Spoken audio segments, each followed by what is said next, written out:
بسم الله الرحمن الرحيم بالله سم እጅግ በጣም ሩህሩህ በጣም ማዛኝ በሆነው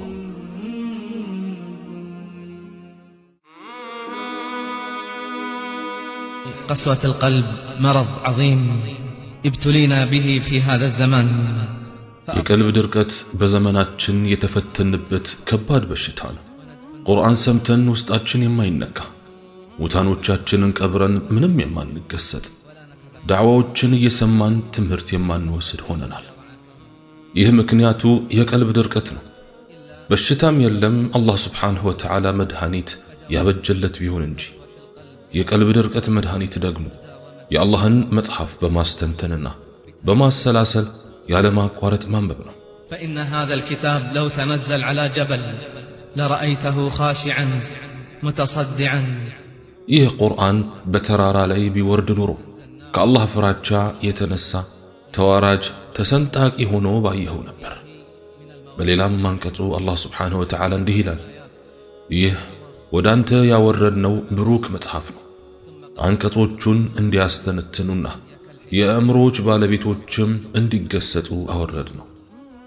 ስንት ምክሮችና ተግሳጾች ይዟል መሰላችሁ? ስንት ተአምራትና ትምህርት አዝሏል መሰላችሁ? ነገር ግን አላህ Subhanahu Wa Ta'ala እንዳለው ልቦቻችሁ ደረቁ፣ እርሷም እንደ ድንጋዮች ወይም በድርቅና ይበልጥ የበረታች ናት። ተከታዩ የነቢያችን አለይሂ ሰላቱ ወሰላም ትልቅ ምክር ነው። እጥር ምጥን ባለመልኩ የቀረበ ዑለማዎችም ይህ ምክር ከነቢያችን አለይሂ ሰላቱ ወሰላም ምክሮች በላጩ ነው ይላሉ። በውስን ቃላት ታላቅን ምክር ለገሱ። ጥቂት ቃላት ቢሆንም ነገር ግን ብዙ ትርጉም ያዘለ ነው። የንግግር ጥበብም ተችረዋል ነቢያችን አለይሂ ሰላቱ ወሰላም። ምክራቸውም እንዲህ ይመስላል። قوله أكثروا من ذكر هذه من لذة نعم أيها الغالي ጥፍጥናን ቆራጭ የሆነውን ሞት ማስታወስን አብዙ። አዎ ወዳጆቼ፣ ሞትና ስካሩ፣ የቀብር ጽልመትና ጥያቄው በዘነጋን ጊዜ፣ የቂያማ ቀንና ጭንቀቱ፣ ሲራጥና የመንገዱ ቅጥነት በዘነጋን ጊዜ ቀልባችን ደረቀች፣ እንደ ድንጋይ ሆነች፣ ይበልጥ ከድንጋዩም በድርቅና በረታች።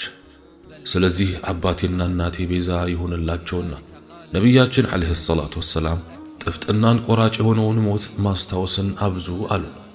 አዎ ሞት በጠንካራው ዘንድ ቢወሳ የሚያደክመው፣ ከፍ ባለው ዘንድም ቢወሳ የሚያዋርደው፣ ብዛት ባለው ዘንድም ቢወሳ የሚያሳንሰው የሆነ ነው ሞት። አዎ ሞት በዚያች ቃሬዛ ሁሉም ይሳፈራል። ከሞትም ማምለጫ የለ።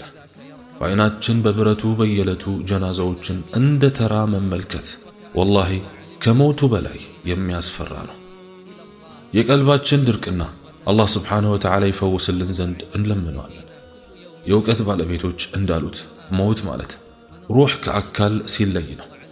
ከአንድ ሁኔታ ወደ ሌላ ሁኔታ መሸጋገር፣ ከአንድ መኖሪያ ወደ ሌላ መኖሪያ መዘዋወር። አላህ Subhanahu Wa Ta'ala ሞትን ሙሲባ ወይም አደጋ በማለት በሚከተለው አንቀጽ ገልጾታል። በምድር ብትጓዙና የሞት አደጋ ብትነካችሁ ይላል። لكن المصيبة الأعظم من الموت يا رعاك الله الغفلة عن الموت ነገር ግን ከሞት የባሰው አደጋ ወይም ሙሲባ ከሞት መዘናጋት ነው። ሞትን አለማስታወስ ነው። ለሞት አለመዘጋጀት ነው። ይህ ነው የባሰው አደጋ ወንድሜ ሆይ።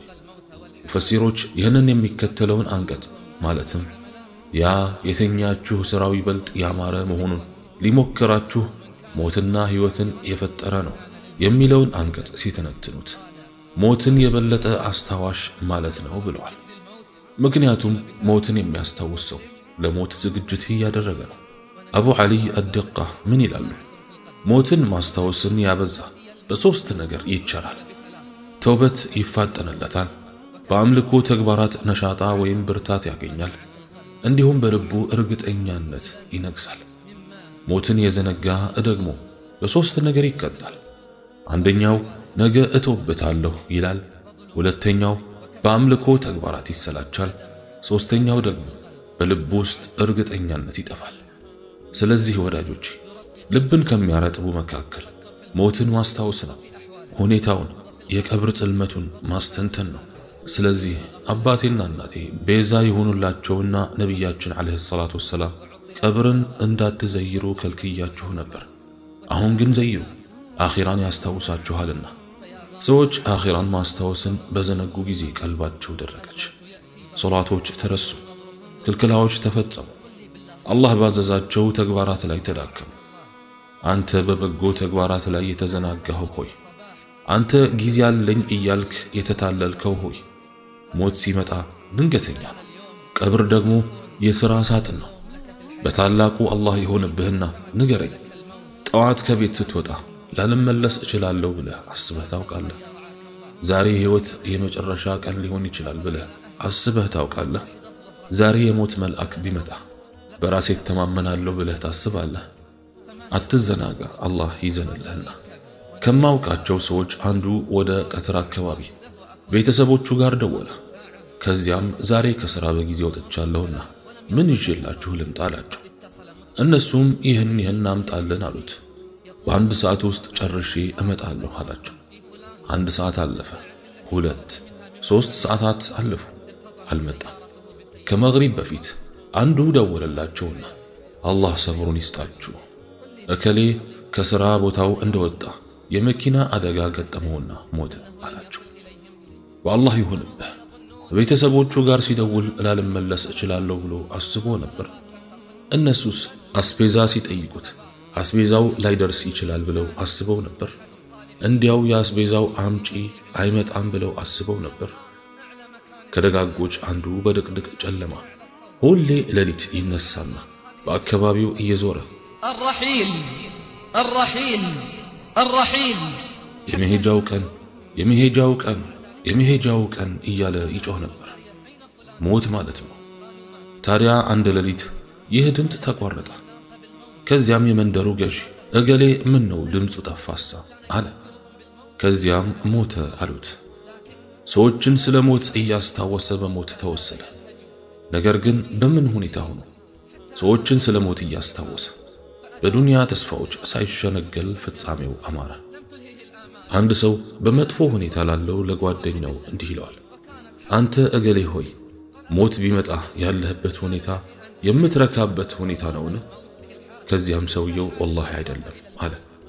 አሁንም ጠየቀው፣ ከዱንያ በኋላ ያለው ሀገር የሥራ አገር ነው ብለህ ታስባለህን? ሰውየውም ወላሂ አይደለም አለ። አሁንም ጠየቀው፣ የሞት መልአክት ሲመጣ ያለህበት ሁኔታ አስተማማኝ ነው ብለህ ታስባለህን? ሰውየውም ወላሂ አይደለም አለ። ከዚያም እንዲህ አለ፣ በአላህ ይሁንብኝ፣ በእንዲህ አይነት ሁኔታ የሚረካ ጤነኛ ሰው አለ ብዬ አላስብም። ሞት ወደ ሌላ ዓለም ያሻግርሃል፣ ወደ ሌላ መኖሪያ ያዘዋውርሃል። ብዙ የለፋህለትን ነገር ትተህ ትሄዳለህ። ከሀብት ባለቤት ወደ አቡጀዲ ጨርቅ ተጠቅላይ ትቀየራለህ። ከሄድክ በኋላ ንብረትህ ብዙ ተረካቢዎች ሲያገኝ፣ አንተ ግን የመቃብር ትል ይረከብሃል። አዎ ወዳጄ፣ ከሞት አትዘናጋ። የእውቀት ባለቤቶች በአንድ ድምፅ ተስማምተው ሞት የተለየ ቦታ፣ የተወሰነ ጊዜ፣ የተለየ ምክንያትና የተለየ ዕድሜ የለውም ብለዋል። ሳታስቡት በድንገት ይመጣል። قل إن الموت الذي تفرون منه فإنه ملاقيكم ያ ከርሱ የምትሸሹት ሞት እርሱ በርግጥ አግኛችሁ ነው። ከዚያም ሩቅንና ቅርቡን አዋቂ ወደ ሆነው ጌታ ትመለሳላችሁ። ትዘሩትም የነበራችሁትን ሁሉ ይነግራችኋል በላቸው ይላል አላህ ሱብሓነሁ ወተዓላ። በሌላም አንቀጽ እንዲህ ይላል፣ የሞትም መከራ እውነቱን ነገር ታመጣለች። ሰው ሆይ ይህ ያ ከርሱ ትሸሸው የነበርከው ነው ይባላል። ጊዜው ቢረዝምም ሞት አይቀሬ ነው።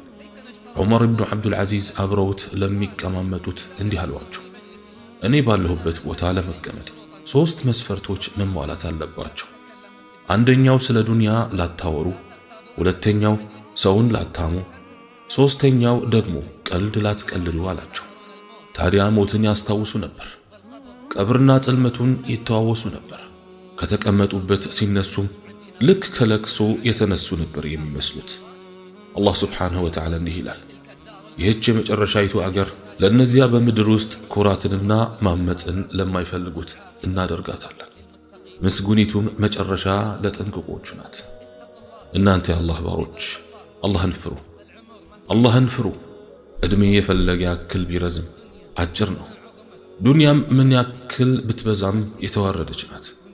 ጥፍጥናን ቆራጭ፣ ስብስብን በታኝ፣ ልጆችን የቲም አድራጊ የሆነውን ሞት ማስታወስን አብዙ። መቃብርን ዘይኑ፣ አኺራን ያስታውሳችኋልና። የዲን ትምህርት የሚተላለፉባቸው ቦታዎችን አዘውትሩ፣ ልብን ያረጥባሉና። አላህ ይጠብቅህና ቀልብህ ከደረቀ አላህን ማስታወስን ማብዛት አለብህ። አኺራን ማስታወስ፣ ሞትን ማስታወስን አብዛ። እናንተ ያመናችሁ ሆይ አላህን ፍሩ። ማንኛይቱም ነፍስ ለነገ ያስቀደመችውን ትመልከት። አላህንም ፍሩ። አላህ በምትሰሩት ሁሉ ውስጥ አዋቂ ነው። እንደነዚያም አላህን እንደረሱትና ነፍሶቻቸውን እንዳስረሳቸው ሰዎች አትሁኑ። እነዚያ እነርሱ አመፀኞቹ ናቸው። አላህ ሆይ የዕድሜያችን ፍጻሜ መልካም አድርግልን፣ የመጨረሻው ሥራዎቻችንንም መልካም አድርግልን። ከቀናቶቻችን በላጩ አንተን የምናገኝበት ቀን አድርግልን። አላህ ሆይ ዕድሜያችንን አርዝምልን፣ ሥራዎቻችንም አሳምርልን። አላህ ሆይ ከመሞታችን በፊት እውነተኛ ተውበትን ለግሰን፣ በሸሃዳ የምንሞትም አድርገን፣ ከሞትንም በኋላ እዝነትን የምንጎናጸፍ አድርገን። ቸር ከሆነው አላህ ስብሓንሁ ወተዓላ ውጭ ሌላ አምላክ የለም። የታላቁ ዓርሽ ጌታ ከሆነው አላህ ሌላ ጌታ የለም። የሰማያትና የምድርን እንዲሁም የታላቁ ዓርሽ ባለቤት ከሆነው አላህ በቀር በእውነት ሊመለክ የሚገባው አምላክ የለም። በዚህች ቃል እንኖራለን፣ በሷም እንሞታለን። አላህ ሆይ ከዱንያ የመጨረሻ ቃላችን ላኢላሃ ኢላላህን አድርግልን። አላህ ሆይ ሞትና ስካሩን፣ ቀብርና ጽልመቱን፣ የቀብር ጥያቄ፣ የቅያማ ቀንና መከራዎቹን አቅልልልን። አላህ ሆይ በእዝነትህ እንጂ በአጉዳይነታችን አትያዘን፣ አንተ የመሐርታ ባለቤት ነህና። አላህ ሆይ ኃጢአቶቻችንንና አባካኝነታችንን ይቅር በለን፣ ጽናቱን ስጠን፣ በከሃዲዎችም ሕዝቦች ላይ ድልን ስጠን። አላህ ሆይ በሀገሮቻችን ሰላምን ስጠን፣ መሪዎቻችንንም አቅናለን። አላህ ሆይ አንድ አድርገን፣ መስመራችን አንድ አድርግልን፣ በመካከላችንም እርቅ አውርድልን። በከሃዲዎችም ሕዝቦች ላይ ድልን ስጠን፣ አንተ ብርቱ የሆንከው ጌታ ሆይ። ታላቁን አላህ ምህረቱን እለምነዋለሁ በነቢያችንና በቤተሰቦቻቸው እንዲሁም በባልደረቦቻቸው ላይ የአላህ ሰላምና እዝነት ይውረድ። አስተግፊሩላህ አልዓዚም ወሰለላሁ ዐላ ሙሐመድ ወዐላ አሊሂ ወሰሕቢሂ አጅመዒን።